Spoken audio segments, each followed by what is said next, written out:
Hello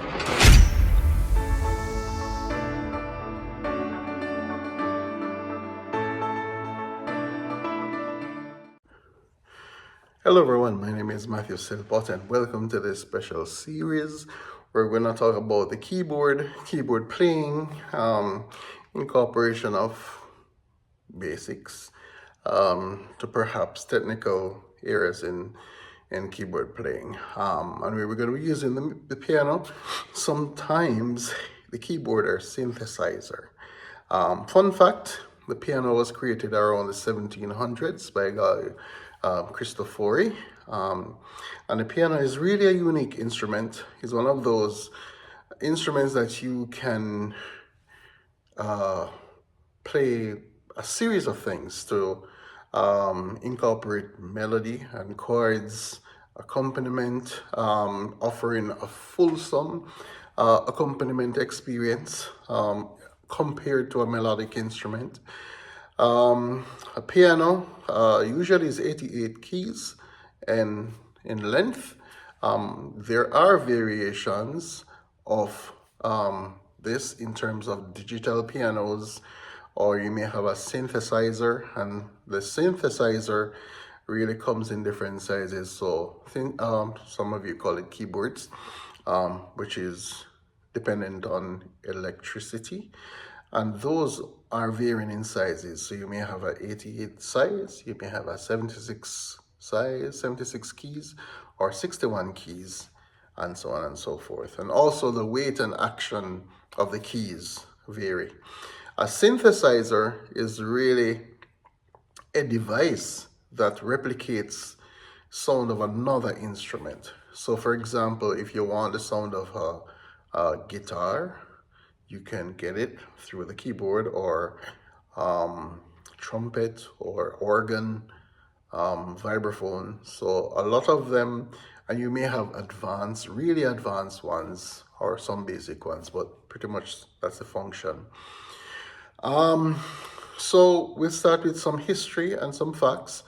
Of course, any music that we're doing, we use a musical alphabet, which is the first 7-letter system. So it's A to G, and once you're starting on any letter, once you get to the 7th note, then you start over again. We also use a number system. Each scale degree or each number has each letter, sorry, has a number. So for example, from A to A, that would be A, B, C, D, E, F, G, the 7th one. And when we get to A, that will be our 8th, which will complete what we call an octave, 8-note series, and we'll talk about that some more.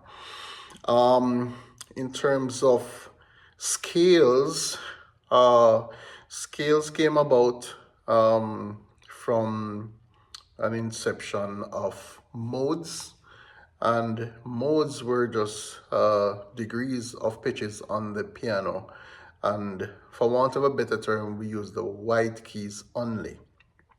Now, we have 7 modes that are used, 2 that are popularly used in our systems, and we'll talk about that some more. So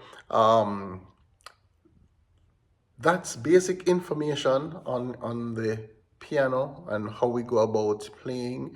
Of course, we use our circular fifth system, which is in music, that involves progression, that involves knowing keys. So everything is cyclic in motion, and we usually do 5s in circular 5s. So for example, if you want to know the order of sharps, you go a cycle of 5 to the right. If you want to know the order of sharps, you go a cycle of 5 to the left. Sharp is really raising to the nearest note. Flat is lowering to the nearest note.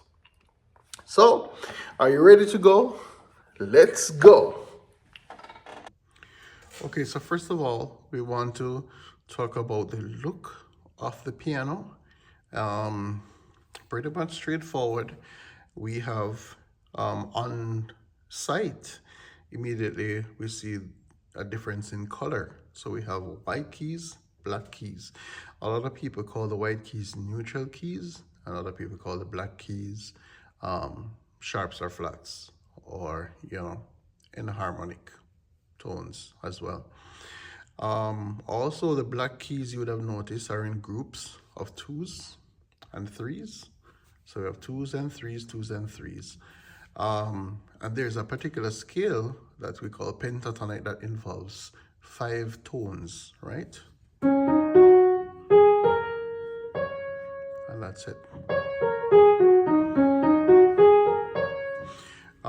And that's a particular scale. We can talk about some more scales going that. So we have groups of 2s, groups of 3s. White keys are there. In terms of notes, where they are positioned, we talk about middle C, which is usually the center of the keyboard. A lot of persons start there because it may be an easier point. So you'll find C to the left of every group of 2 black keys. So here is a group of 2, another one, another one, another one, and so on and so forth. So if we start on C, we can get a first scale, or the first 7 notes. And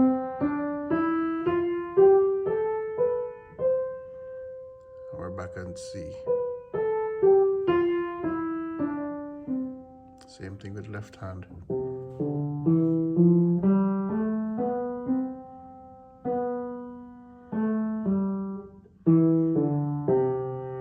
right, and if we play them together.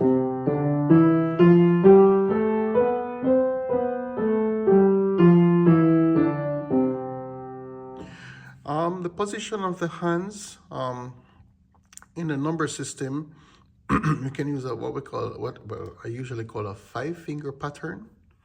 So because you do have 5 fingers, to get a scale, usually for the right hand side, your fingers are numbered 1, 2, 3, 4, I can hold 4, double joint, 4 and 5. So 1, 2, 3, 4, 5. Same thing for the left hand. 1, 2, 3, 4, 5. When you place your hand on the keyboard, you should be able to cover 5 notes at the same time, right? That's what we call a 5-finger pattern. So I'm holding down C, D, E, F, G. So I have those 5 at my disposal, right? But in terms of a scale, you only have 5 fingers, but there are 8 notes to a scale. So there's a pattern. So we do, for your right hand, you do a major scale, that is, or any scale. 1, 2, 3, 1, 2, 3, 4, 5. So if you do 1, 2, 3, 1, 2, 3, 4, 5. So we're doing, and that's a formal way. 1, 2, 3, 1, 2, 3, 4, 5. In the left hand, it's starting from 5. So you're starting 5, 4, 3, 2, 1, 3, 2, 1.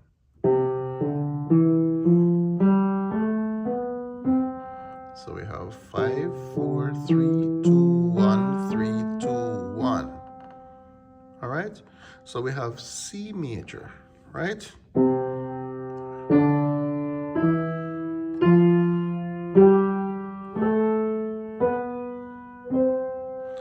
And that's a scale. Now there's another thing that we call an arpeggio, which is a broken pattern. So if we do, before we get to an arpeggio, in each scale, we can get to what we call triads, and that is a 3-note chord. So if we still use the 5-finger pattern, we can get a triad out of that. So a triad works with 1, 3, and 5. In other words, so we're building on thirds to get and 1, 3, and 5 is a fingering pattern for them. So if we keep in 5-finger pattern,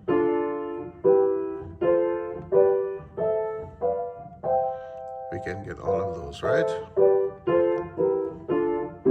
So a triad is a 3-note chord, and it's usually built on thirds. So if we start on C, skip one to the third, skip another to the third, we get a triad. Cool.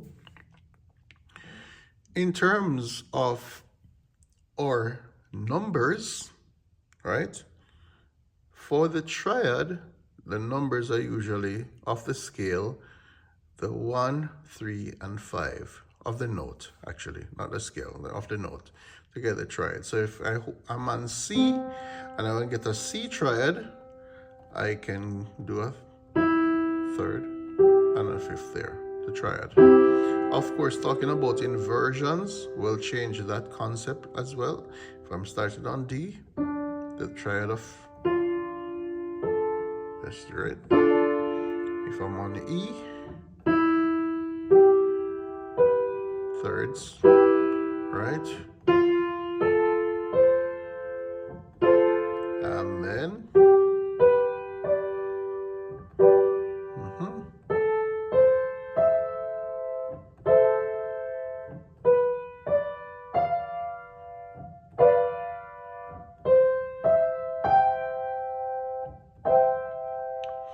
okay, so we have 7 triads that we just played, and the same is true for the left hand.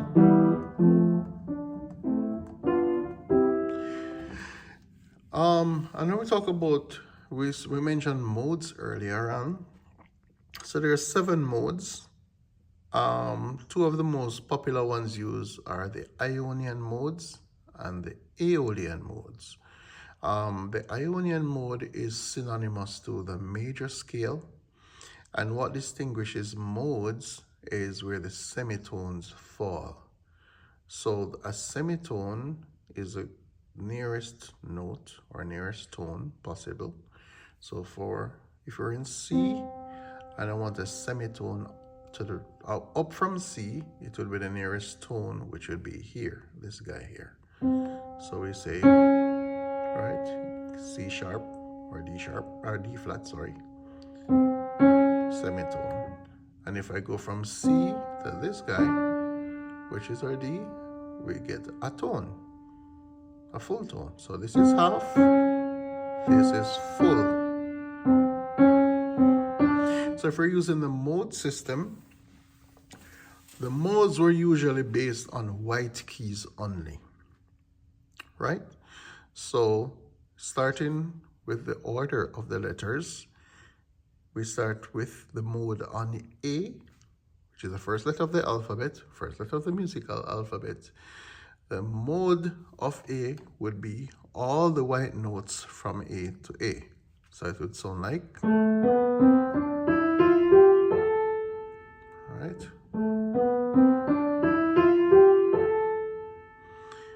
And how we know about this mode is where the semitones are. So if we look at these notes, the semitone is going to be between 2 and 3, which is B and C. Semitone. Semitone is going to fall here again. So we could say the semitones would be between 2 and 3 and 5 and 6. And that's your Aeolian mode. The mode that starts on B is called Locrian.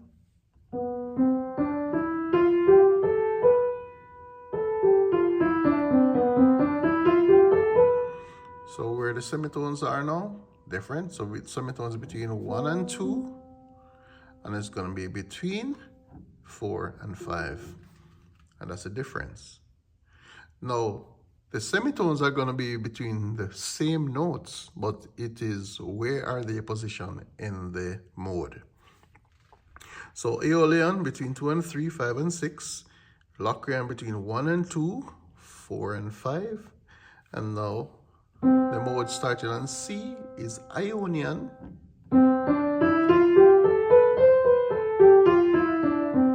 Right, so that between 3 and 4, 7 and 8. The mode that starts on D, Phrygian.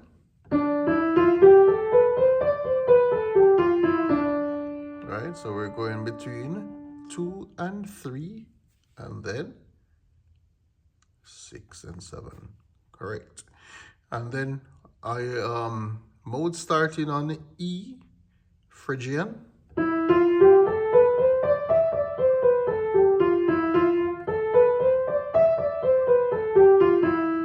Right?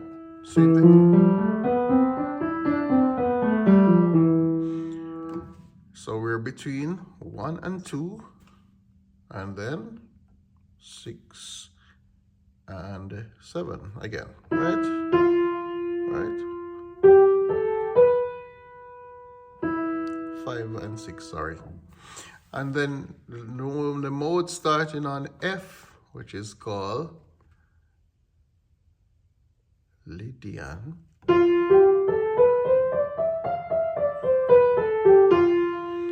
So we're between 4 and 5, and then 7 and 8.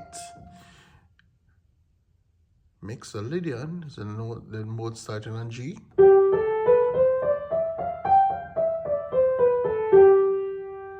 And we're between 3 and 4, and then 6 and 7. And then, of course, we'd start over at Aeolian. So the most common ones that are used are what we know as the major scale and the minor scale. So Ionian is major scale, Aeolian minor scale, which is relative. They call it relative minor. Okay, so to get a scale, major scale, relative minor scale, sorry.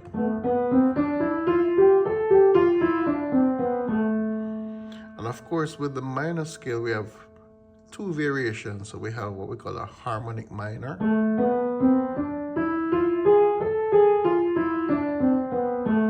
the natural minor,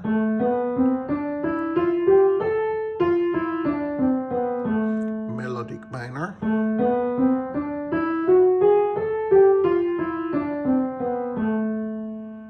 so we have the minor scale with two variations. So the harmonic minor is where the 7th degree is raised, and then the melodic minor ascending, both 6th and 7th degrees are raised, and then descending, they are restored to their natural position. So melodic,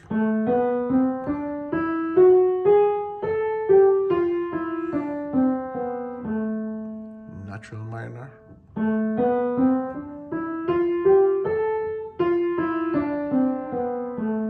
harmonic minor,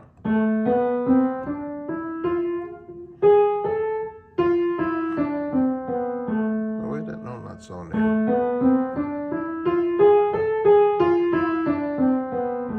And we can practice those with our left hand as well.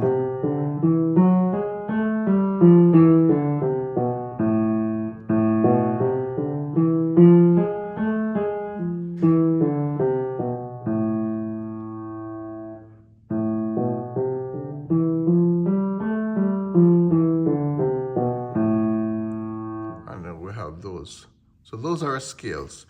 And how scales work, they're transferable. So if we start at C, when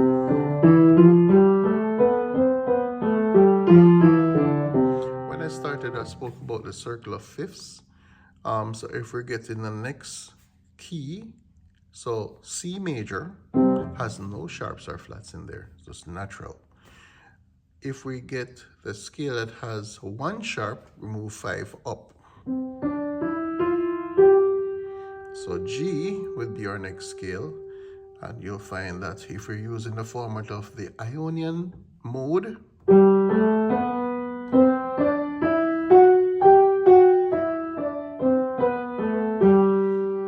we have one sharp, which is F sharp.